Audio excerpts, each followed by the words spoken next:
વકફ board સુધારા વિધેયક પર ચર્ચા સેન્ટ્રલ વકફ બોર્ડ કાઉન્સિલના પૂર્વ સભ્યનું નિવેદન સામે આવ્યું છે। જેપીસી સમક્ષ રજૂઆત કરવા માંગ્યો હતો સમય ઇકબાલ શેખનું આ નિવેદન સામે આવ્યું। બિલમાં 45 જેટલા સુધારા રજૂ કરીશું। પારદર્શિતાના નામે વકફ બોર્ડને નષ્ટ કરવાની વાત છે। સુધારા અંગે અમારા જે મંતવ્ય છે એ અમે રજૂ કરવાના છીએ અને જે અમે લેખિત પહેલાં બી આપ્યું છે અને અત્યારે પણ અમે લેખિત આપવાના છીએ।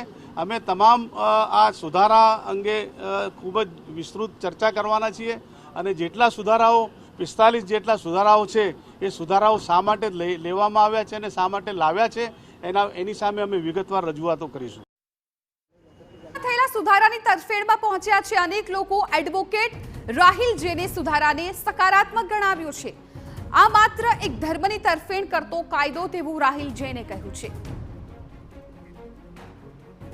મુખ્યત્વે જે વકફ બોર્ડમાં જે અમેન્ડમેન્ટ્સ લાવવામાં આવ્યા છે, જે સુધારા લાવવામાં આવ્યા છે, એ સુધારાને અમે ફેવર કરતા એ સુધારા થવા જોઈએ અને પોઝિટિવ સુધારા છે। કારણ કે આ માત્ર ને માત્ર એક કમ્યુનિટી, એક સમુદાય, એક રિલિજનને ફેવર કરતો એક્ટ છે।